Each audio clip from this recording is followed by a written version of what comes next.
Hi class, I'm going to go over your notes from 3.11, Evaluate Probability Formulas Using Technology, in your class Math 0404. So this is very similar to what you did in 3.9, but 3.9 you were using tables. 3.10 you learned how to use scientific notation because we might have very small numbers or very large numbers, but for the probabilities you're going to have sometimes very small numbers to work with. So this is using technology. This is using our graphing calculator, and so the instructions on how to use this is given in this first table. So this table shows you how to find the probability of z equals to exactly one value, then z is less than 3, the same normal bell-shaped curves that we saw in 3.9, and then z is greater than 3, and z is between 1 and 3. So I'm just going to go over these three instructions, and other calculators might have similar functions, but the menus might differ, so you might have to Google those specific graphing calculator instructions. So I'm going to go over number 1 with everybody. The value should be the same. The only thing extra is we're added this one that we couldn't compute with the tables exactly, so we're going to use the technology for that. So let me go over these instructions. I downloaded this emulator. Hopefully you can see it from your window. And to compute, we're not going to use the formulas, we're going to use the calculator. So to compute the probability that z is exactly equal to 3, I open up my graphing calculator. I know this is a TI-83, so that 84 might be a little fancier, but we go to second. So second is a yellow button. VARS is this button here, and we open this menu, the normal PDF, okay, P for probability density function. So hit enter.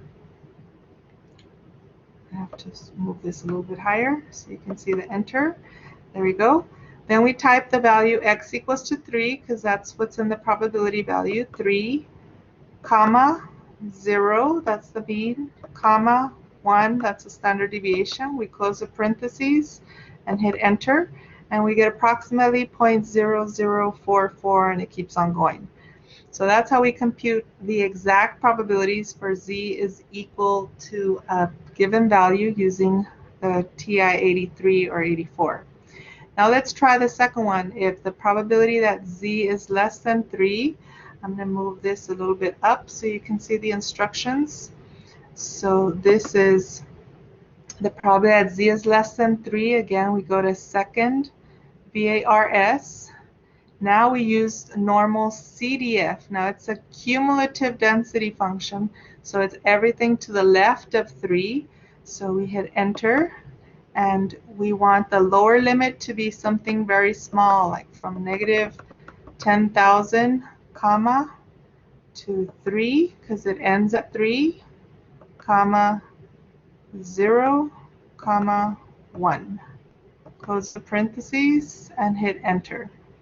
So this answer is 0.9987, and it's very similar to what we got with the tables. The tables are estimates. The calculator technology is a little bit more accurate.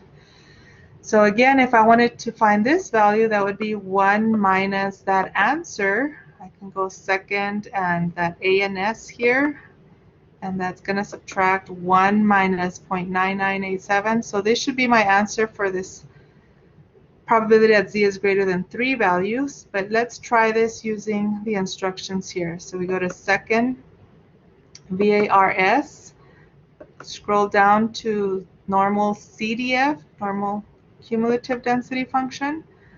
The lower limit is now going to start at 3 because now we want everything greater than 3, and we want this to go to a very large value. I like 10,000. That's 4 zeros, comma, 0, comma, 1. Close the parentheses and hit enter, and so we get 0.0013. So either way you like to compute it, that should give you the same answer. And then last but not least, how to find the probability of z value between 1 and 3. That would be, again, clear. I'm going to go to second, VARS, scroll down again to normal CDF, hit enter. That's typing the lower limit, which is 1, comma, the upper limit, which is 3, comma, the mean is 0, and the standard deviation is 1. So comma 0, comma 1, close the parentheses and hit enter, and we get that answer, 0.1573. So try that with first examples. So I think we did this with 3, so I think you actually have most of these answers except for the last one. So try that with example 1, 2, 3, and 4 on your calculator, and your instructor might ask you to upload those onto Blackboard.